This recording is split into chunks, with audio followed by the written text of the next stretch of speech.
हमारा ये परिवार है, इन्होंने संकल्प तो लिया है कि हर तीर्थ में कथा करानी है।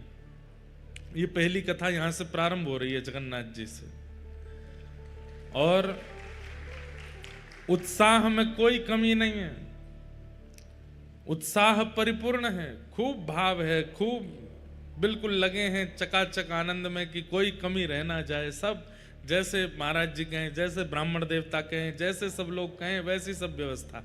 एक होता है ना कि हम कथा करा रहे हैं, हम जैसे चाहेंगे वैसे होगा, नहीं, जैसे हमारे ब्राह्मण देवता चाहेंगे, जैसे संत जन चाहेंगे, जैसे महाराज जी चाहेंगे वैसे होगा। हमारी कोई इच्छा नहीं है।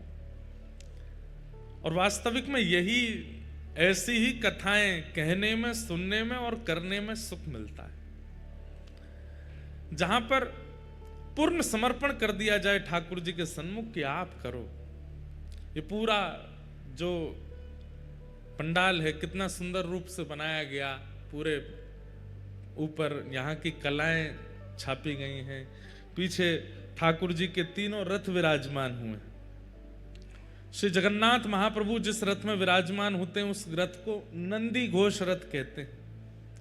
नंदी घोष रथ में महाप्रभु जगन्नाथ जी विराजमान होते हैं, और तालध्वज रथ में श्री बलभद्र जी, श्री बलराम जी विराजमान होते हैं, और दर्प दलन जो व्यासपीठ के पीछे विराजमान है, इस रथ में श्री सुभद्रा जी विराजमान होती हैं। इन तीनों रथों के दर्शन की भी महिमा अद्भुत है, महिमाओं से परिपूर्ण है। महात्म खत्म कहते कहते दिन खत्म हो जाएंगे, लेकिन जगन्नाथपुरी के महात्मा नहीं पूरे हो सकते, इतना महात्मा है जगन्नाथ जी का। एक एक भाव का, एक एक वस्तु का, आरती का अलग, दर्शन का अलग, बड़ श्रृंगार का अलग, चंदन लागी का अलग, रथ यात्रा का अलग, गुंडीचा दर्शन का अलग, महाप्रसाद का अलग, स्नान पूर्णिमा का अलग। हर दिन इतने महात्म हैं, इतने महात्म हैं। इसलिए महाराज जी बोले, वो बात हमें बढ़िया लगी, यहां लेटना ही दंडवत है, कुछ नहीं, आप पड़े रहो, कोई मत करो।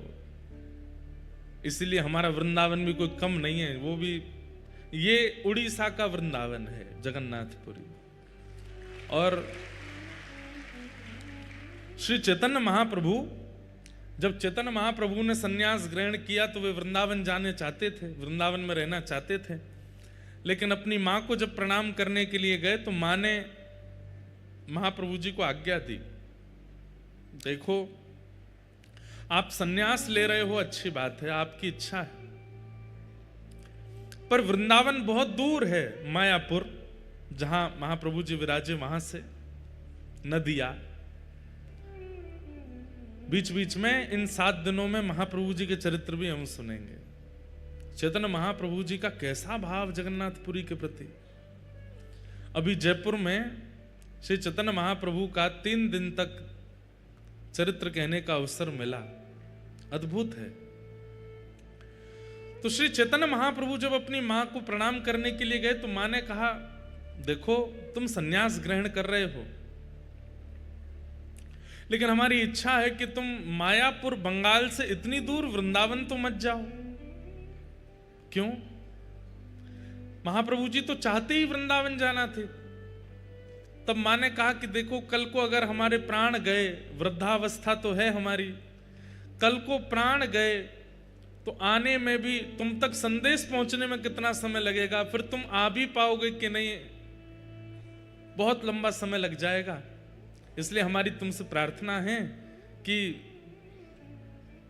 बंगाल के समीप में ही उड़ीसा है, और उड़ीसा में महाप्रभु जगन्नाथ जी विराजते हैं, वो जगन्नाथपुरी ही श्री वृंदावन है। इसलिए और कोई बात हमको नहीं कहनी है, केवल आपसे एक ही निवेदन करना है कि आप जगन्नाथपुरी में विराजो। तो अपनी मैया के वचन निभाने के लिए श्री चैतन्य महाप्रभु जगन्नाथपुरी में रहे, जगन्नाथपुरी में निवास किया।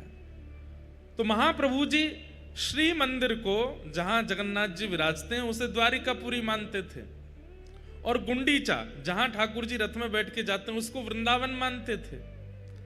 साक्षात समुद्र को ही श्री यमुना जी का स्वरूप मानते थे, और लीलाचल पर्वत को श्री गिरिराज जी मानते थे। यहाँ की जो गलियां हैं इन्हीं को कुंज गली मानते थे। इसी भाव से महाप्रभु जी रहते थे कि ये कोई अन्य स्थान नहीं, ये वृंदावन ही है, उड़ीसा का वृंदावन, श्री जगन्नाथ। इसलिए प्रभु आपका और मेरा बहुत बड़ा सौभाग्य है, पितृपक्ष विश्राम होंगे, नवरात्रि प्रारंभ होगी और हमारा यहाँ कथा उत्सव, कथा मनोरथ चलेगा। तो इस कथा का मूल उद्देश्य है, हमारे सारस्वत परिवार के जो हमारे भैया हैं, इनके ठाकुर जी का जन्मोत्सव है और अपने ठाकुर जी के जन्मोत्सव के उपलक्ष्य में ये कथा इन्होंने यहाँ करवाई है। लोग बाग अपने जन्मोत्सव पर कराते हैं या अपने घर के किसी उत्सव में कराते हैं, लेकिन नहीं, ठाकुर जी का जन्मोत्सव मना रहे हैं, उनके लड्डू गोपाल जी का। और इस कथा के मुख्य यजमान प्यारे गिरधर लाल जी और उनके गोपाल जी ही हैं। उन्हीं दोनों के प्रतिनिधि में ये कथा उत्सव यहाँ मन रहा है। तो बड़े सौभाग्य की बात है। सतयुग के धाम हैं श्री बद्रीनाथ। अच्छा एक बात बताएं, हमारे ऊपर तो बड़ी कृपा है, 11 महीने में हमारे 4 धाम पूरे हो रहे हैं। कैसे? बीते हुए साल के दिसंबर में रामेश्वरम में कथा हुई, इस साल के प्रारंभ में जनवरी में द्वारिका में कथा हुई, अब जगन्नाथपुरी में हो रही है, अक्टूबर में बद्रीनाथ में होगी। 4 धाम हमारे एक साल भी नहीं होंगे पूरे, उसमें 4 धाम हो जाएंगे, कथाएं पूरी हो जाएंगी। तो रामेश्वरम, द्वारिका, अब जगन्नाथपुरी और अक्टूबर में जाएंगे बद्रीनाथ। आप सब लोग भी वहां पधारिएगा। वहां श्रीमद् भागवत के 11 स्कंद पर कथा होगी, कृष्ण उद्धव संवाद। तो सतयुग के जो धाम हैं वो हैं श्री बद्रीनाथ धाम। सतयुग में भगवत प्राप्ति के लिए तपस्या आवश्यक है, इसीलिए ठाकुर जी भी वहां तपस्या ही कर रहे हैं। तपस्या में बैठे हैं नारायण भगवान, नर नारायण दोनों विराजमान हैं। त्रेता के ठाकुर जी हैं श्री रामेश्वरम। शैवों के लिए रामेश्वरम और वैष्णवों के लिए श्रीरंगम दक्षिण में विराजमान। त्रेता में यज्ञ की प्रधानता है। स्वयं प्रभु श्री राम ने जहां राम तीर्थ रामेश्वरम में बैठ करके यज्ञ किया और महादेव से प्रार्थना करते हुए सेतु बंध बनाया, ऐसे त्रेता के भगवान हुए श्री रामेश्वर भगवान। द्वापर के आराध्य देव हैं श्री द्वारिकाधीश। और द्वापर में यज्ञ की प्रधानता नहीं है, तप की प्रधानता नहीं है, ठाकुर जी की सेवा की प्रधानता है। इसलिए सेवा अद्भुत होती है। चकाचक राजभोग पाते हैं, बाल भोग पाते हैं, ब्यारू भोग पाते हैं, सुंदर श्रृंगार करते हैं, राजाधिराज महाराज बनकर के द्वारिका में ठाकुर जी बैठते हैं। तो सतयुग, त्रेता, द्वापर और कलयुग के भगवान हैं श्री जगन्नाथ महाप्रभु। इसलिए बंधुओं एक बात बोलें, कलयुग में व्यक्ति इतने पाप कर्म करता है। हम आप सब लोग जो इस पंडाल में बैठे, हम लोग तो अपने गुरुजनों की कृपा से अपने धर्म का पालन करते हैं, कथा सुनते हैं, नाम जप करते हैं, तो हम तो फिर भी बहुत बचे, पर हमसे भी कुछ ना कुछ पाप बन ही जाता है। तो जो लोग बिल्कुल धर्म नहीं करते वो कितना पाप प्रतिदिन करते हैं। सतयुग, त्रेता, द्वापर में जो मनुष्य अपने जीवन काल में 2-4 बार पाप कर देता है, वो पाप तो हमसे हर घंटे बनते हैं। इस कलिकाल में पूरे जीवन में जो पाप बनता है सतयुग, त्रेता, द्वापर में, वो कलयुग के लोग हर दिन करते हैं। कैसे उद्धार होगा हमारा, कैसे कल्याण होगा हमारा? इसकी चिंता हुई महाप्रभु जगन्नाथ जी को। तब महाप्रभु जगन्नाथ जी ने अत्यंत सरल, अत्यंत सहज, अत्यंत दीन वत्सलता, अत्यंत भक्त वत्सलता धारण रूप करके महाप्रभु जगन्नाथ जी विराजे। इतनी सहज पापों की निवृत्ति जगन्नाथपुरी में कर दी है। महाप्रभु जगन्नाथ जी के महाप्रसाद का एक तिनका भी यदि व्यक्ति रोज पाता है महाप्रसाद का एक तो सबसे बड़ी बात है, जगन्नाथपुरी में सब कुछ महा है। पूरी दुनिया में प्रसाद है, यहां पे महाप्रसाद। पूरी दुनिया में ठाकुर जी आजान बाहु हैं, यहां पे महाबाहु हैं। पूरी दुनिया में समुद्र नारायण हैं, लेकिन यहां पे महोदधि, यहां पे समुद्र भी महोदधि हैं। पूरी दुनिया में प्रभु हैं, यहां पे महाप्रभु, यहां सब कुछ महा है। श्री क्षेत्र में जैसे ही व्यक्ति प्रवेश करता है, जगन्नाथ जी के दर्शन की तो बात बहुत आगे है।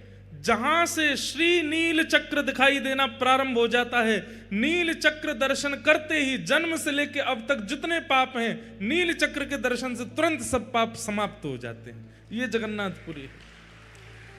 आप यहां भीतर आओगे, महाप्रसाद पाओगे, जगन्नाथ जी का दर्शन करोगे, रथ यात्रा का दर्शन करोगे, स्नान पूर्णिमा का दर्शन, वो तो बहुत आगे की बात है।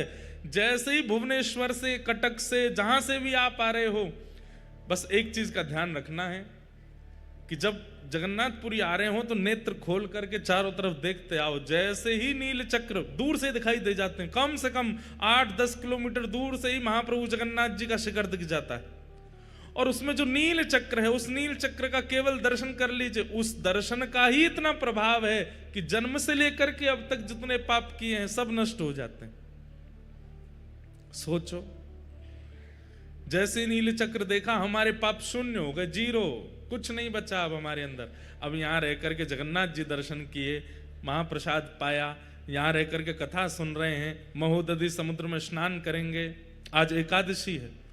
स्कंद पुराण में कहते हैं और जगह एकादशी पर व्रत किया जाता है, लेकिन जगन्नाथपुरी में आकर के, अच्छा व्रत भी जो लोग नहीं करते और जगह रहने वाले, उनको भी निषेध कहा गया कि रोटी भले ही खा लेना, चावल तो बिल्कुल नहीं पाने हैं। लेकिन जगन्नाथपुरी का नियम है, यहां पर एकादशी के दिन आकंठ भोजन करना चाहिए, और उसमें भी क्या पाना चाहिए? महाप्रसाद पाना चाहिए, आकंठ। अच्छा एक बात और, कई लोग कहते हैं कि श्री जगन्नाथपुरी में एकादशी नियम होता ही नहीं, और अगर ये बहाना लगा करके होटल पे खा रहे हैं, बाहर कुछ भी खा रहे हैं, चाउमीन पिज्जा बर्गर उड़ा रहे हैं एकादशी के दिन, और कह रहे हैं कि यहां तो एकादशी होती नहीं, तो महापाप लगेगा। एकादशी के दिन केवल और केवल महाप्रसाद ही आप लोग पा सकते हैं। ठाकुर जी का अधरामृत पाने की आज्ञा है, बाहर का अपनी जीव के चटोरेपन के लिए कुछ खाने लग जाओगे तो अपराध ही है भैया वो। इसलिए आज एकादशी है। आज हम सवेरे निकले बंबई से, कुछ नहीं पाए, केवल पानी पर रहे। यहां पहुंचे लगभग 12:30 बजे, महाप्रभु का प्रसाद आया। सबसे पहले वही और इतनी कृपा करते हैं महाप्रभु जी, मैं जब जब जगन्नाथपुरी आता हूं, अधिकतर मेरा आगमन एकादशी पर ही होता है, और एकादशी पर यहां महाप्रसाद पाने का अवसर प्राप्त होता है। भैया एकादशी के दिन यहां महाप्रसाद पाने से एकादशी प्रसन्न हो जाती है, एकादशी तृप्त हो जाती है, एकादशी आपको आशीष प्रदान करती है, एकादशी आपकी सफल हो जाती है। और अब तक जितनी एकादशियों में अपराध बन गए होंगे, वो सारे अपराध विमुक्त हो जाते हैं यहां एकादशी के दिन महाप्रसाद पाने से। ऐसी जगन्नाथपुरी है।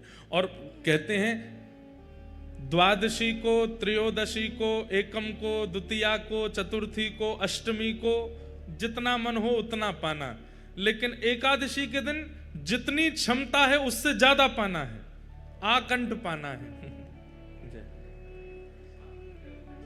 हाँ हाँ, जितनी खुराक है उससे अधिक पाने की आज्ञा करते हैं स्कंद पुराण में। ऐसे महाप्रभु जगन्नाथ जी की हम नगरी में आए हैं। बंधुओं, आज तो कथा हुई, शाम को 4:30 बज गए, सब लोग इधर देखो, पर कल से कथा का समय है सुबह 10 बजे से। 10 बजे से लेकर के 1 बजे तक का समय है कथा का। आप सब लोग उससे पूर्व ही बाल भोग आदि करके बिल्कुल चकाचक आनंद करके सब लोग आके बैठ जाना 10 बजे तक, और फिर 10 बजे से लेके 1 बजे तक हम लोग कथा श्रवण करेंगे। फिर कल हम पूरी आपको सूचना देंगे हर दिन कथा के बाद में क्रम क्या है। कथा यहां 1 बजे पूरी होगी, उसके बाद आप सब लोग जाकर के अपना प्रसाद आदि पाके थोड़ी देर विश्राम करो। शाम को एक स्थान बता दिया जाएगा, 4:30 5 जो भी समय रहेगा उतने बजे सब लोग वहां इकट्ठे होंगे, अपने अपने साधन अपने आप लेकर के आएंगे। और जिनको बहुत ही आराम करने की इच्छा वो आराम भी कर सकते हैं, कोई दिक्कत नहीं है। महाराज जी बोल गए आराम दंडवत है, करते रहो, दंडोती करते रहो। जो यहाँ केवल कथा सुनेंगे और लेटे रहेंगे उनकी दंडोती होती रहेगी, लेकिन कुछ लोगों को प्रतिबंध है, वो दंडोती ज्यादा नहीं कर सकते। जैसे हमारे परिकर के लोग, हमारे परिकर के लोग तो बेचारे भूखे प्यासे से रहे, सोवे के काजे, उन लोगों को बिल्कुल निषेध है, वो दंडवती नहीं कर सकते। बाकी जो थोड़े वयोवृद्ध हैं, थोड़ी उम्र के हैं, खूब चकाचक आप लोग सोइए, कोई दिक्कत नहीं। लेकिन जितने युवा हैं सब इकट्ठे हो जाएंगे और फिर संध्या के समय रोज की योजना बनेगी कहां कहां दर्शन के लिए हम लोग जाएंगे। वहां दर्शन को जाया करेंगे, वहां जाकर के खूब उन्माद कीर्तन करेंगे, आनंद करेंगे। लौटते समय फिर महाप्रभु जगन्नाथ जी का दर्शन करते हुए अपने अपने कक्ष में सब लोग जाएंगे। हम आप लोगों के साथ में ही रहेंगे, तो ज्यादा खींचा तानी, फोटोग्राफी, सेल्फी वेल्फी करना मत। सब बिल्कुल ऐसे चलेंगे, बाल गोपाल चौर प्रचार प्रसार मंडल, हाँ बिल्कुल जैसे ठाकुर जी की मंडली है वैसी मंडली बना करके हम लोग चलेंगे। तो आप लोग ये मत सोचना ये महाराज जी हैं, यूं ही सोचियो हमारे सखा हैं, तो चकाचक वैसे ही चलना। अब वो कुछ 4 लोग घेर के चल रहे हैं, छुओ मत महाराज जी के, पाम मत पकड़ो, कोई खोचा मार रहो, कोई बगलबंदी खींच रहो, ये सब मत करिए भैया। प्रेम से घूमेंगे, डोलेंगे, आनंद करेंगे। कभी कहीं महाप्रसाद पाएंगे, कभी कहीं पाएंगे, पाएंगे भी नहीं भी पाएंगे, जैसी जगन्नाथ जी की इच्छा होगी वैसा सब क्रिया करेंगे। रोज का ऐसा ही क्रम रहेगा। जिस दिन समुद्र स्नान करना होगा उस दिन की आप सबको योजना बता देंगे, सब लोग समुद्र स्नान करेंगे। पर भैया हम पहले ही आप लोगों से हस्ताक्षर करवा लेंगे कि कहीं तुम हमारी आज्ञा के बिना बहुत भीतर गए तो सीधे वैकुंठ में जाके हमारी प्रणाम कर देना। हाँ, कहीं पता चली महाराज जी लेके गए थे भैया, सीधे क्षीर सागर में प्रवेश कर गए, ऐसा मत कीजिएगा। जिन लोगों को तैरना आता है उन लोगों से हमारी विशेष प्रार्थना कि किनारे ही नहाना, क्योंकि जिनको तैरना नहीं आता वो बेचारे अंदर जाएंगे ही नहीं। तैरना जिनको आता है हरकतें भी वही करते हैं। इसलिए महोदधि, ये महोदधि हैं, इनकी लहरें यही कहती है कि किनारे पे ही नहा लो, ज्यादा भीतर आने की प्रयास मत कीजिएगा। इसलिए आप सब लोग अपना ध्यान रख के वहां स्नान कीजिएगा। एक बंधुओं नियम इस कथा से आप लोगों को धारण करना है। महाप्रसाद का नियम आज से ही प्रारंभ कर दीजिए। आप लोग जहां कहीं भी भोजन करेंगे, आपके रसोइया बनाएंगे, अच्छी बात है, पर किसी भी एक समय महाप्रसाद पाना है। महाप्रसादे गोविंदे, यहां का महाप्रसाद सामान्य नहीं है। और पहली बात, यहां के महाप्रसाद को कभी भी ऐसा नहीं कहना भाई चावल दे दो, दाल दे दो, ये वाली सब्जी दे दो, चटनी दे दो, नहीं। आप महाप्रसाद के अलावा अन्य किसी भी शब्द का प्रयोग करेंगे अपराध लगेगा। ठाकुर जी से भी ज्यादा महिमा है यहां महाप्रसाद की। इसलिए महाप्रसाद का नियम आज से आप लोगों को धारण करना है। 7 दिन तक जो यहां रहेंगे 24 घंटे में एक बार महाप्रसाद आपके मुखमंडल में जाना चाहिए। महाप्रसाद के कुछ नियम हैं। पहला नियम, धरती पर बैठ करके ही पाना है। जिन लोगों के पांव में ताकत ना हो वो कुर्सी पर बैठ सकते हैं, बाकी धरती पर ही बैठना है। आसन लगाना नहीं है, किसी भी प्रकार की चद्दर दरीचा कुछ नहीं बिछाना है नीचे। सामान्य पृथ्वी पर बैठिए और सामने पत्तल केले के पत्ते में महाप्रसाद ग्रहण कीजिए। दूसरा नियम, महाप्रसाद के प्रत्येक ग्रास को लेते समय यही मानना है कि श्री महाप्रभु जगन्नाथ जी ही मेरे अंतस्थ में, जैसे कथा में कानों से प्रवेश करते हैं, दर्शन में नेत्रों से प्रवेश करते हैं, ऐसे ही महाप्रसाद के रूप में मुख से प्रवेश कर रहे हैं, भीतर जा रहे हैं महाप्रभु जी। प्रत्येक ग्रास को लेते समय यही भाव रखना है कि ये महाप्रभु जगन्नाथ जी हैं, एक तिनका भी छोड़ना नहीं। भले ही 2 घंटा लग जाए, घूम घूम करके आओ, थोड़ा पचा के फिर पालो, लेकिन वो छोड़ना नहीं है। एक तिनका भी अगर आप लोग उसका व्यर्थ करते हैं तो उसका अपराध बताया गया स्कंद पुराण में, कि फिर देवता आकर के उसको पाते हैं और फिर देवताओं को उच्छिष्ट पवाने। वैसे तो महाप्रसाद उच्छिष्ट नहीं होता है, महाप्रसाद कोई भी पा सकता है, लेकिन आपका उच्छिष्ट कहीं फेंक दिया गया और उसके बाद देवता आकर के जब उसको देखते हैं तो उनको जो क्रोध आता है, उस क्रोध का अपराध आपको लगेगा। तो या तो उतना ही लीजिए जितना पा सकते हैं, उससे अधिक यदि लिया है तो एक तिनका भी व्यर्थ ना जाए। यह महाप्रसाद का तीसरा नियम है। पूरी पत्तल जैसी रखी गई थी, आपके उठने समय वैसी ही मिले, बिल्कुल सब एक एक कण आपके मुख में चला जाए। उसका प्रभाव 7वें दिन देखिएगा। नित्य महाप्रसाद पाने का आपको अनुभव होगा कि यहां से लौटने के बाद आपकी भक्ति में, आपके प्रेम में, आपके व्यवहार में, आपके स्वभाव में पहले से ज्यादा दीर्घता आ गई होगी ठाकुर जी के प्रति। क्यों? क्योंकि आपके रक्त में, मांस में, रुधिर में, अस्थियों में, सब जगह महाप्रभु जगन्नाथ जी विराजमान हो गए हैं। इसलिए महाप्रसाद, महाप्रसाद का चौथा नियम, आप पा रहे हैं और कोई व्यक्ति दूसरा पाने की इच्छा रखता है तो आप उसको तुरंत अपने पास बैठा सकते हैं, और कोई आपसे बिना पूछे भी बैठ जाए और आपकी पत्तल में पाने लग जाए तो आप उसको मना नहीं कर सकते। महाप्रसाद झूठा नहीं होता, महाप्रसाद पवित्र ही रहता है। हाँ, बस इतना ध्यान रखना चाहिए लोगों को कि महाप्रसाद पाते समय बन जाए तो ठीक, नहीं बने तो कोई दिक्कत नहीं है, कि महाप्रसाद को पाएं तो ये उंगलियां जो हैं ये ओष्ठ का स्पर्श ना करें, ये ऐसे ही ग्रास लें और यहाँ आकर के उसको, अब नहीं बनेगा, कई लोग तो उसको फिर गेरना गारना नहीं, पता चली पूरे लत्ता ही बिगाड़ लिए अपने। जिनसे बन जाए तो इतनी दालमा डालिए कि जो वो लड्डू जैसी आकृति बने और उसको ऐसे ही पाइए, आपके ये हाथ स्पर्श ना करें मुख का, तो ये और अच्छा है। नहीं बने तो कोई दिक्कत नहीं है, खूब प्रेम से खूब चकाचक पाओ जैसे पा सको। कोई और अगर पाना चाहे तो उसमें कोई दिक्कत नहीं है, वो पा सकता है। महाप्रसाद का ही नियम, 7 दिन तक तो यहां महाप्रसाद पाना ही है। हमारा नियम तो ऐसा है कि हम सुबह से रात्रि तक और कुछ पाने वाले ही नहीं है। हमारे लाल जी की रसोई बन रही है, वो चकाचक उनका भोजन बनेगा, पर हम तो महाप्रसाद ही पाते हैं। जगन्नाथपुरी में हम और कुछ लेते ही नहीं है, महाप्रसाद ही लेंगे। तो महाप्रसाद 7वां दिन जब यहाँ पूरा हो जाए तो यहाँ से जाते समय महाप्रसाद की पोटली आप सब लोग लेके जाइएगा। उसमें से रोज एक तिनका पाना है, एकादशी हो, द्वादशी हो, कुछ भी हो। और सुनिए, सूतक हो, पातक हो, कुछ भी हो, घर में महाप्रसाद रोज पाया जा सकता है। मंदिर में प्रवेश निषेध होता है कई विशेष दिनों में, लेकिन महाप्रसाद को ग्रहण करने की अनुमति हर स्थिति में है। नहाए हो, बिना नहाए हो, पवित्र हो, अपवित्र हो, सो रहे हो, सो के उठे हो, जब चाहो महाप्रसाद का एक तिनका रोज लेना। महाप्रसाद ये ऐसे महाप्रसाद नहीं बन जाता।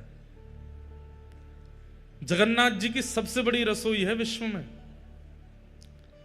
अब सही आंकड़े तो हमको नहीं पता होंगे, लेकिन लगभग 400 चूल्हे हैं। कितने चूल्हे?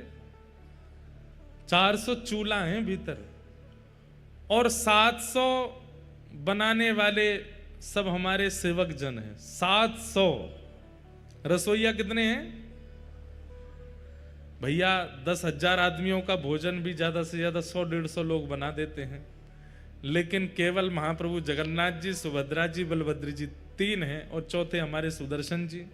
इनके लिए प्रसाद बनाते हैं, 700 सेवक जन लगते हैं। वो भी बड़े नियम से लगते हैं, और वे भी कोई पुरुष रूप में नहीं हैं तो वो पुरुष रूप में ही, लेकिन भीतर प्रवेश करते ही रसोई घर में वे सब ठाकुर जी की सहचरियां उसी भाव से ही निर्माण करते हैं। निर्माण होने के बाद में फिर उसका गोपाल मंत्र से उसका आवाहन होता है, आदि आदि बड़े नियम से महाप्रसाद सिद्ध होता है। उसके बाद जब वो रसोई घर से महाप्रभु जी के पास जाएगा, कोई सामने नहीं आना चाहिए, ऊपर से पक्षी भी नहीं जाएंगे, एक कुछ भी ऐसी घटना होती है फिर भोग ठाकुर जी को नहीं पधराया जाता। महाप्रभु जगन्नाथ जी के सन्मुख पधराने के बाद भी वो महाप्रसाद नहीं बना है। महाप्रभु जी को पधराने के बाद फिर वो बगल में ही विराजमान श्री बिमला माता जी को पधराया जाता, उसके बाद वो महाप्रसाद होता है। बिमला माता कौन है? दर्शन कीजिएगा। जो शक्तिपीठ हैं भारत में, उनमें से एक शक्तिपीठ महाप्रभु जगन्नाथ जी के मंदिर में ही है, विमला देवी। महाप्रभु जी को प्रसाद अर्पित होने के बाद में विमला देवी जी के सन्मुख पधराया जाता है, और जब विमला देवी उसको पा लेती हैं तब वो महाप्रसाद कहलाता है। उसके बाद वो सब देवी देवताओं में सब में वितरण होता है, सब भक्तों में वितरण होता है। उसके बाद आनंद बाजार में आता है और वहां से हम आप सब लोगों को मिलता है। विमला देवी कौन है? पार्वती। आप कहेंगे महाराज जी नारायण और लक्ष्मी जी का तो मेल देखा है, आप कहेंगे कृष्ण किशोरी जी का मेल देखा है, पर ये जगन्नाथ जी का विमला देवी पार्वती जी कैसे विराज रही हैं? तो एक बहुत सुंदर कथा है स्कंद पुराण में। ठाकुर जी का महाप्रसाद सबको नहीं मिलता था जगन्नाथ जी के विराजमान होने से पहले। ध्यान से सुनिएगा, श्री ठाकुर जी का महाप्रसाद सब जगह प्रसाद है, यहां महाप्रसाद है। ये महाप्रसाद या तो जगन्नाथपुरी में है या वैकुंठ में है, और तीसरा कोई स्थान नहीं है महाप्रसाद का। या तो जीवित अवस्था में जगन्नाथपुरी में महाप्रसाद मिल सकता है, या मृत्यु के उपरांत कोई वैकुंठ गया तो वहां मिलेगा, लेकिन वैकुंठ में भी बहुत मुश्किल है। कैसे मुश्किल है सुनो। एक बार नारद जी पहुंचे, और नारद जी रोज दर्शन करते हैं ठाकुर जी का, दर्शन करके आनंदित हो जाते हैं, परिक्रमा लगाते हैं। कभी ठाकुर जी की माला जी मिल जाती है, कभी ठाकुर जी का उपरना मिल जाता है, कभी ठाकुर जी के इत्र प्रसादी मिल जाती है, कभी ठाकुर जी का चंदन प्रसाद मिल जाता है। दर्शन करते करते वर्षों बीत गए तो नारद जी के मन में आया सब प्रसाद मिलते हैं, एक बार ठाकुर जी का अधरामृत महाप्रसाद मिल जाए। तो नारद जी बोले मैं नारद हूं, मेरी बात को कोई रद्द नहीं कर सकता, मैं मांगूंगा तो मुझे देना पड़ेगा। सब लोग इधर देखो, ध्यान से सुनो। तो श्री नारद जी महाराज प्रार्थना करने लगे, जय विजय से प्रार्थना की, निरस्त हो गई। और समीप जाकर के कोई अति सामीप्य वर्तन से पूछी, उन्होंने भी निरस्त कर दी। तब किसी ने संकेत किया, बोले एक को अधिकार है महाप्रसाद देने का। बोले किसका? लक्ष्मी जी का। नारद जी महाराज लक्ष्मी जी के पास गए और कहा कि हे मां आप कृपा करो। बोले क्या कृपा करें? ठाकुर जी का महाप्रसाद चाहिए हमको। लक्ष्मी जी बोली क्या बात कर रहे हो? बोले हाँ, ठाकुर जी जो प्रसाद पाते हैं उसके बाद जो महाप्रसाद, तिनका प्रसाद, वो हमें चाहिए। लक्ष्मी जी बोली असंभव, वो नहीं प्राप्त हो सकता। बोले क्यों? बोले जब ठाकुर जी प्रसाद पाते हैं तो ठाकुर जी की प्रसाद पाती जैसे ही ठाकुर जी उठ के जाते हैं, वो थाली जो है ना, उस पर सबसे पहले अधिकार तो हमारा है। और हमारे बाद ये जितनी सहचरियां वैकुंठ की हैं, जितनी हमारी सेवा में रहती हैं, इन सबके भी साल बटे हुए हैं, इतनी संख्या में हैं कि एक साल में केवल इतनी सखियों को मिलेगा, उसके अगले साल इतनी सखियों का नंबर आएगा, फिर उस अगले साल 100 साल में जाकर के तो सखियां पूरी होती हैं, इनको भी पूरा नहीं बटता। जय विजय आदि तक को प्राप्त नहीं हो पाता, आपको कैसे दे दें? एक एक तिनके के भी 5-5 हिस्से होते हैं और वो बटता है सब में। सोच रहे हैं आप? ठाकुर जी की प्रसादी का एक चावल, उसके 5 हिस्से किए जाते हैं, और वो थोड़े थोड़े छोटे छोटे से हिस्से जो हैं तिल के बराबर, वो बटते हैं, वो पाकर के आनंदित होते हैं। कैसे दे दें आपको? बिल्कुल समय ही नहीं है, यहाँ तो अभी लंबी लाइन है, 1-1.5 करोड़ साल बाद आना, तब हो सकता है कि एक तिनका का एक अंश तुमको मिल जाए।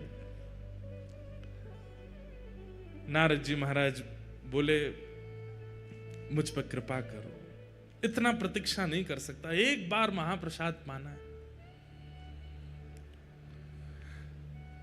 1 दिन, 2 दिन, 10 दिन, 1 महीना बीत गए तो लक्ष्मी जी बोली एक काम हो सकता है। बोले क्या? अपने जटा जूट खोल लो, लहंगा फरिया पहन लो, गले में सुंदर हार धारण करके, कानों में कुंडल लगा के, आंखन में काजल लगा के गोपी बन के आओ, तो हम तुमको सहचरियों में ले लेंगी अंदर, और फिर सहचरियों में फिर वहां तुम थोड़ा हट पूर्वक, छल पूर्वक, कैसे भी करके जिस पंक्ति का प्रसाद, महाप्रसाद का समय, उसमें कैसे भी बैठ जाना, तो तुमको एक तिनका मिल जाएगा।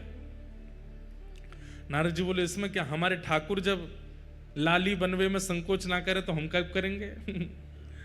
और श्री नारद जी तुरंत महाराज अपनी जटा जूट खोल करके बढ़िया सुंदर शीश पर चुनरी। इसका भाव क्या है?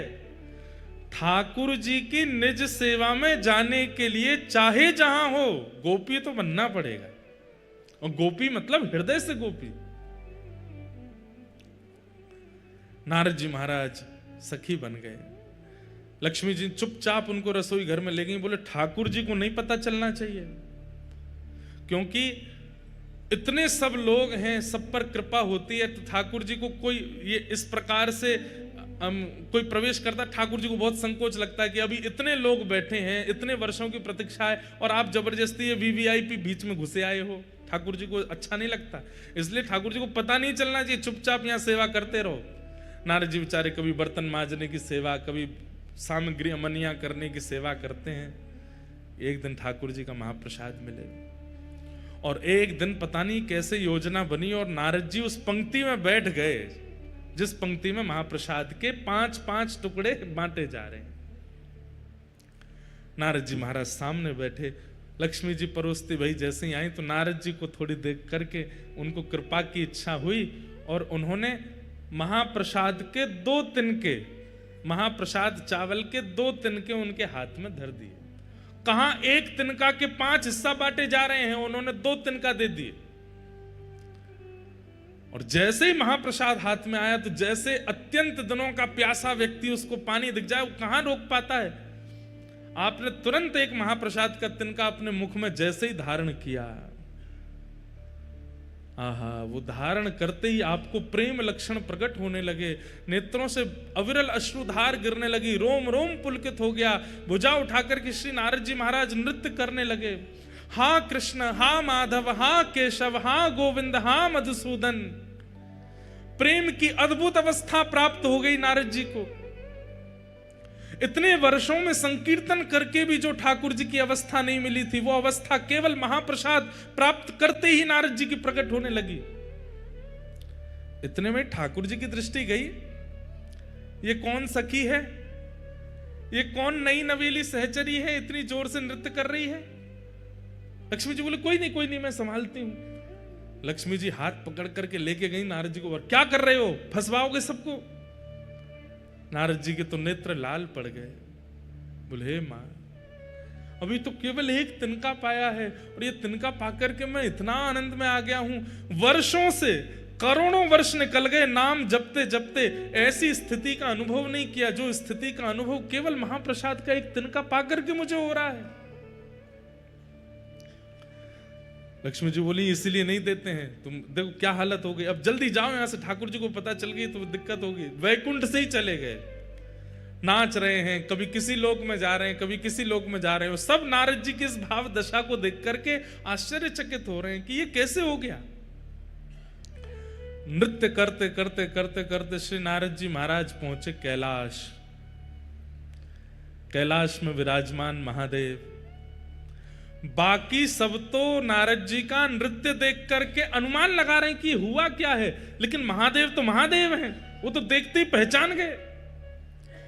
नारद जी नृत्य कर रहे हैं, भुजा उठा करके, तुरंत महादेव गए और महादेव जाकर के हाथ जोड़ के बोले, हे मेरी गृहिणी के गुरुदेव, हमारी पार्वती जी पत्नी के गुरुदेव हो आप। हमें पता है कि कोई अद्भुत पूंजी मिली है ठाकुर जी की, और उसी से ये भावावेश आपके चित्त में आ रहा है। अब प्रतीक्षा नहीं हो रही है, जल्दी हमें प्रदान कर दो। नारद जी बोले मेरे पास नहीं है। बोले मुझे सब दिख रहा है, हाथ में दबाए बैठे हो, एक तिनका पा लिया, एक अभी बचा, ये हमको दे दो। नारद जी बोले प्रभु बस इच्छा नहीं हो रही है, इसके प्रति तो स्वार्थ हो रहा है कि मैं कैसे दे दूं आपको। शंकर जी बोले अच्छा तो फिर आगे तुमको बहुत काम पड़ेंगे हमसे, फिर क्या करोगे? अरे भाई हम भी महादेव हैं, एक हम पे भी कृपा कर दो। अकेले नृत्य करने में क्या सुख मिलेगा, हमें दे दोगे तो हम भी नृत्य करेंगे, दोनों फिर साथ में नृत्य करेंगे, यमुना पुलिन पर नृत्य करेंगे, समुद्र तट पर नृत्य करेंगे, कैलाश की चोटियों पर नृत्य करेंगे, एक से दो भले। नारद जी बोले हाँ ये तो ठीक है, अकेले नृत्य करने से ज्यादा सुख तो एक संग में और हो जाए तो और सुख मिलेगा। तुरंत नारद जी ने वो महाप्रसाद का एक तिनका महादेव को दिया, और जैसे ही महादेव ने पाया तो जो दशा अभी तक नारद जी की वो महादेव की भी हो गई। जटाजूट खोल करके महादेव भी भुजा उठा करके कभी नारद जी के गले में गलवैयां डाल करके नृत्य करें, और नेत्रों से अश्रुपात हो रहा है, प्रेम लक्षणा भक्ति प्रकट हो गई दोनों के चित्त में। कभी यमुना तट पर, कभी गंगा तट पर, कभी नर्मदा तट पर, कभी समुद्र तट पर, कभी हिमालय की चोटियों पर, कभी किसी लोक में, कभी किसी लोक में, बस विचरण करके भावावेश में नृत्य कर रहे हैं। पार्वती जी बोली महादेव को हुआ क्या है? भावावेश में रुदन करते रहते हैं, नृत्य करते रहते हैं, इतने आनंद में छके पगे हमने पहले कभी नहीं देखे। महादेव आनंद में तो हमेशा रहते हैं, लेकिन महादेव का आनंद कैसा है? प्रकट नहीं करते हैं, अंदर ही अंदर इंट्रोवर्ट है महादेव, नेत्र बंद करके बैठे रहेंगे। लेकिन अब महादेव की स्थिति ऐसी है कि जो आनंद हृदय का है वो प्रकट हो रहा है। अरे कहां तक कहें, नारद जी और महादेव का जो दर्शन करता है वो भी नृत्य करने लगता है, उसके चित्त में भी वही भाव प्रकट हो जाता है। परंतु पार्वती जी समझ गई कि कुछ तो इन्हें ऐसा मिला है जिसके कारण ये ऐसे हो रहे हैं। महादेव से पूछा, महादेव ने तो उत्तर नहीं दिया, तो सीधे नारद जी के चरण पकड़े, गुरुदेव आपने क्या दिया है इनको? कुछ तो आपने खिलाया है, कुछ तो आपने ऐसा बताया है, या कुछ तो आपने दिखाया है जिससे ये ऐसे हो गए। मुझे भी दिखाओ, मुझे भी बताओ, या मुझे भी खिलाओ। आनंद में छके छके नारद जी के मुख से निकल गया। बोले अरे देवी क्या बताए, बहुत तप करना पड़ता है, तब जाकर के ठाकुर जी का अधरामृत 2 तिनका महाप्रसाद का मिलता है, उसको एक नारद जी पाते हैं, दूसरे आपके पतिदेव पाते हैं, तो ये भाव दशा होती है। बोले 2 ही तिनका थे? बोले हाँ। एक आपने पा लिया? बोले जी। और एक? बोले एक इनने पा लिया। तो इन्होंने हमको क्यों नहीं दिया? 1 के 2 तिनका भी तो हो सकते थे, और हमने तो सुना वैकुंठ में 1 के 5 तिनका होते हैं, तब बांटा जाता है। नारद जी बोले अब तो माहौल गर्म हो रहा है, तो धीमे से बोल गए, हमने तो कही थी इनसे 1 के 2 कर दो, हम तो इनको बोल के गए थे, और हमने 1 के 2 नहीं, हमने 1 के 4 कही थी, कार्तिकेय गणेश जी को भी खिला देना। लेकिन इनके मन में स्वार्थ आ गया, अकेले ही पा गए पूरा। और ऐसा कह के नारद जी तो वहां से चलते बने, नाच रहे हैं। महादेव बोझा उठा के पार्वती जी सामने क्रोध में खड़ी हैं। आपको गुरुदेव कह के गए थे कि 2 तिनका कर लो, फिर भी नहीं दिया मुझको, इतना स्वार्थ आपके चित्त में आ गया है। अरे वैसे सब मिल बांट करके रहते हैं, लेकिन ठाकुर जी का अधरामृत मिला, अकेले पा गए, एक बार भी नहीं सोचा कि थोड़ा इनको भी दे दें। आपके गुरुदेव ने कब कहा कि 2 दिन का? मेरे गुरुदेव पे लांछन नहीं लगाओगे, वो कह के गए थे आपसे, बता के गए मुझको। कहां है तुम्हारे गुरुदेव? पता चली वो तो गए। अब तो यहां पार्वती जी नाराज हो गई, ना पा रही हैं, ना सो रही हैं, ना कुछ कर रही हैं।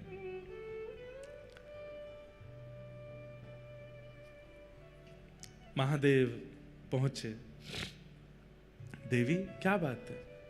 बोले मुझे भी महाप्रसाद चाहिए। तो महादेव बोले देखो, अब महाप्रसाद के लिए तो बहुत यत्न करना पड़ता है, तब जाकर के वो प्राप्त होता है। अब वो यत्न दोबारा कौन करेगा?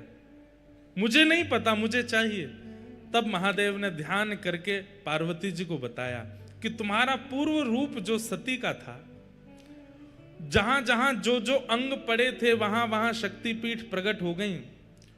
उन्हीं में तुम्हारा नाभि क्षेत्र जो है वो एक श्री क्षेत्र समुद्र तट पर नीलाचल पर्वत पर विराजमान है। वहां जाकर के तुम तप करो, और वहां तुम इसी भाव के लिए तप करो कि तुम्हें ठाकुर जी का महाप्रसाद मिले।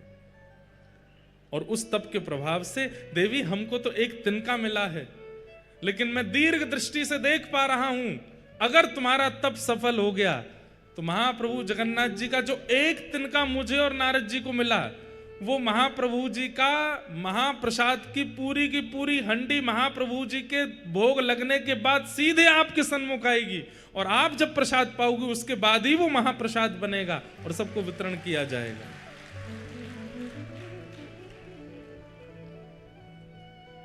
वही पार्वती जी विमला देवी के रूप में आई, आकर के यहां बैठ करके तप किया। किसके लिए तप किया? आपका महाप्रसाद चाहिए। तब महाप्रभु जगन्नाथ जी ने आपको आज्ञा दी, हम जगन्नाथ रूप में यहां विराजेंगे, लक्ष्मी जी ही हमारी रसोई सिद्ध करेंगी। जिस महाप्रसाद को वैकुंठ में प्राप्त करना अति दुर्लभ है, उस महाप्रसाद को मैं अति सहज कर दूंगा इस जगन्नाथ क्षेत्र में। और देवी, वो प्रसाद जितनी विधियों से बनेगा उसी विधि से बनता है महाप्रसाद यहां, जिस विधि से वैकुंठ में बनता है। मुझे पूरी विधि अभी भी अच्छे से पता नहीं, अंदर सामग्रियां कैसे धोई जाती हैं, कैसे अमनियां की जाती हैं, फिर उनको कैसे किन किन मंत्रों को बोल करके सामग्री डाली जाती हैं, फिर उसके बाद 9 हंडियां रखी जाती हैं। सबसे पहले ऊपर वाली हंडी पक करके तैयार होती है, ऊपर ठाकुर जी के सन्मुख, उसके पीछे भी बहुत विधियां होती हैं, तब जाकर के महाप्रसाद सिद्ध होता है। लेकिन महाप्रसाद तभी कहलाएगा जब वो मेरे बाद आपको भोग लगेगा। विमला देवी के भोग के बाद वो महाप्रसाद आनंद बाजार में आ जाता है और हम सबको प्राप्त होता है। ये महाप्रसाद है। इसलिए भैया, जगन्नाथ जी का नित्य दर्शन तो आप नहीं कर सकते। कोई राजस्थान से, कोई बंबई से, हम उत्तर प्रदेश से, कहां से आए हैं। और कलयुग में जन्म लेने वाले व्यक्ति को अगर अपना कल्याण चाहिए तो कलयुग के प्रधान देव जगन्नाथ जी का नित्य दर्शन करना पड़ेगा, तभी उसका उद्धार होगा, नहीं तो नहीं होगा। हम कैसे करें? रोज फ्लाइट ले लेके तो आ नहीं सकते। तो इसलिए महाप्रसाद जो है वो जगन्नाथ जी का ही रूप है। यदि उसे हम अपने साथ लेकर के जाते हैं और नित्य महाप्रभु जी का स्मरण करके प्रातः प्रथम अपने मुख में कुछ और धारण करना ही नहीं, सीधे महाप्रसाद ग्रहण करना है, तो नित्य जगन्नाथ जी के दर्शन का जो फल होता है वो हमें नित्य प्राप्त हो जाएगा। इसलिए आज से महाप्रसाद जी का नियम धारण कर लीजिए, प्रत्येक दिन महाप्रसाद पाना है। ऐसे जगन्नाथपुरी में आज हम आप सब लोग आए हैं। कितना सुंदर मंच बना है, मानो जैसे हम आप सब लोग दर्शनार्थी हैं और महाप्रभु जगन्नाथ जी श्री मंदिर से गुंडीचा की ओर चल रहे हैं। यहाँ की रथ यात्रा तो 2 दिन 3 दिन में पूरी हो जाती है, परंतु ये रथ यात्रा कथा रूपी तो 7 दिन तक चलने वाली है। खूब आनंद हम लोगों को होगा, खूब सुख मिलेगा। श्री कबीर दास जी एक पद गाते हैं जगन्नाथपुरी का दर्शन करके। ठाकुर भले विराजे हो उड़ीसा जगन्नाथपुरी में, ठाकुर भले विराजे हो उड़ीसा जगन्नाथपुरी, ठाकुर भले विराजे हो उड़ीसा जगन्नाथपुरी में, ठाकुर भले विराजे हो उड़ीसा जगन्नाथपुरी में, ठाकुर भले विराजे हो उड़ीसा जगन्नाथपुरी में, ठाकुर भले विराजे हो उड़ीसा जगन्नाथपुरी में, उड़ीसा जगन्नाथपुरी में, उड़ीसा जगन्नाथपुरी में, उड़ीसा जगन्नाथपुरी में, उड़ीसा जगन्नाथपुरी में, उड़ीसा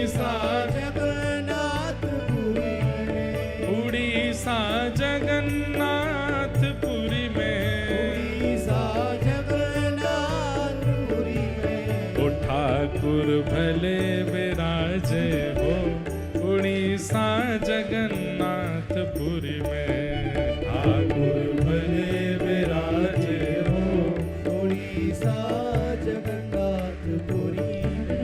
ओ ठाकुर भले विराजे हो उड़ीसा जगन्नाथपुरी में।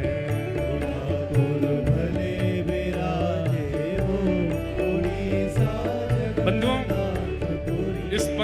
इस पद में श्री कबीर दास जी व्याज स्तुति कर रहे हैं। व्याज स्तुति मतलब बीच बीच में व्यंग और मार रहे हैं जगन्नाथ जी को। वाह, द्वारिका में तो बड़े ठाट हैं, मथुरा में तो बड़े ठाट हैं, काशी में तो बड़े ठाट हैं, यहाँ कैसे विराज रहे हो। इसलिए बीच बीच में कई शब्द ऐसे हैं उनमें थोड़ी व्यंगात्मक मतलब थोड़ी हंसी कर रहे हैं जगन्नाथ जी की। भाव से गाओ। कब से छोड़ी मथुरा नगरी, कब से छोड़ी काशी, कब से छोड़ी मथुरा नगरी, कब से छोड़ी काशी। हाँ, कब से छोड़ी मथुरा नगरी, कब से छोड़ी काशी, कब से छोड़ी मथुरा नगरी, कब से छोड़ी काशी। हाँ, झारखंड में आन विराजे, झारखंड में आन विराजे। झारखंड इसलिए कहा क्योंकि यहाँ चारों तरफ जंगली जल, वनी वन, कांटे ही कांटे, झाड़ ही झाड़ थी। झारखंड में आन विराजे, झारखंड में आन विराजे। हो यहाँ वृंदावन के वासी ठाकुर भले विराजे हो उड़ीसा जगन्नाथपुरी में। ठाकुर भले विराजे हो उड़ीसा जगन्नाथपुरी में। झारखंड में आन विराजे, झारखंड में आन विराजे। यहाँ वृंदावन के वासी ओ ठाकुर, ओ ठाकुर, ठाकुर भले विराजे हो उड़ीसा जगन्नाथपुरी में। ठाकुर भले विराजे हो उड़ीसा जगन्नाथपुरी में। देखो यहाँ पे लेटना दंडवत है, इसका मतलब यूं थोड़ी है कि कछु करोगे ही नहीं। अरे इतनी संख्या में बैठे, भुजा उठा के, करताल बजा के, ऊंचे स्तर में गाओ, हे ठाकुर, हाँ ठाकुर, हे ठाकुर भले विराजे हो उड़ीसा जगन्नाथपुरी में। ठाकुर भले विराजे हो उड़ीसा जगन्नाथपुरी। श्री जगन्नाथ महाप्रभु की।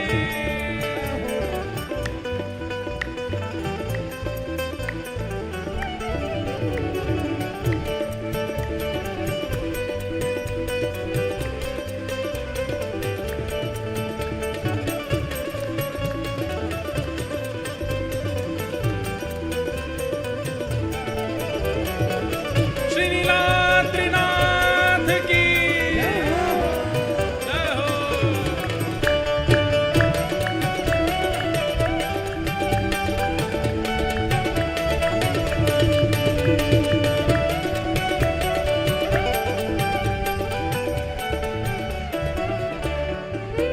हे सतयुग छोड़ी मथुरा नगरी, द्वापर छोड़ी काशी। सतयुग छोड़ी मथुरा नगरी, द्वापर छोड़ी काशी। हाँ, सतयुग छोड़ी मथुरा नगरी, द्वापर छोड़ी काशी। सतयुग छोड़ी मथुरा नगरी, द्वापर छोड़ी काशी।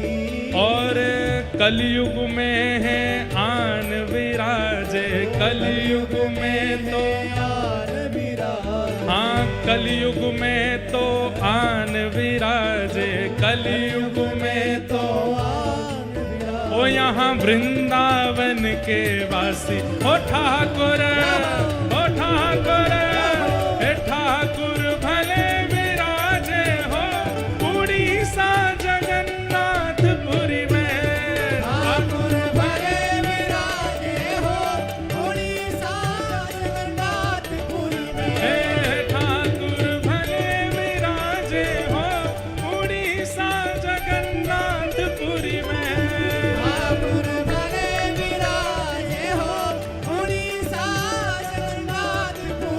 कलयुग में तो आन विराजे, कलयुग में तो आन विराजे, कलयुग में तो आन विराजे, कलयुग में तो आन विराजे। ओ जहाँ वृंदावन के वासी, ओ ठाकुर, ओ ठाकुर, ओ ठाकुर भले विराजे हो उड़ीसा जगन्नाथपुरी में।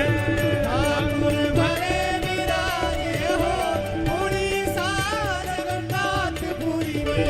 ओ ठाकुर भले विराजे हो उड़ीसा जगन्नाथपुरी में। ठाकुर भले विराजे हो उड़ीसा जगन्नाथपुरी में। उड़िया मांगे दाल खिचड़ी, बंगाली मांगे भात। उड़िया मांगे दाल खिचड़ी, बंगाली यहाँ भात। उड़िया मांगे दाल खिचड़ी, बंगाली यहाँ भात। उड़िया मांगे दाल खिचड़ी, बंगाली मांगे कहाँ? भात। माखन मिश्री खावे वारे, दूध दही पीवे वारे, 56 भोग आरोगवे वारे, अन्नकूट करवे वारे कहाँ आके बैठे हैं? बोले जहाँ पे उड़िया के लोग तो खिचड़ी मांगते हैं और बंगाली केवल भात ही भात पूरे दिन चलता है। लेकिन किसके लिए विराजे हैं यहाँ पर? साधु मांगे दर्शन प्रभु जी, साधु मांगे दर्शन प्रभु जी। जहाँ भक्त ही मांगे दर्शन प्रभु जी, भक्त ही मांगे दर्शन प्रभु जी। और श्री महाप्रसाद। हे ठाकुर, हे ठाकुर, हे ठाकुर भले विराजे हो उड़ीसा जगन्नाथपुरी में। ठाकुर भले विराजे हो उड़ीसा जगन्नाथपुरी में। हाँ, साधु मांगे दर्शन प्रभु जी, साधु मांगे, दर्शन प्रभु जी। हे साधु मांगे दर्शन प्रभु जी, साधु मांगे दर्शन प्रभु जी। और श्री महाप्रसाद है ठाकुर।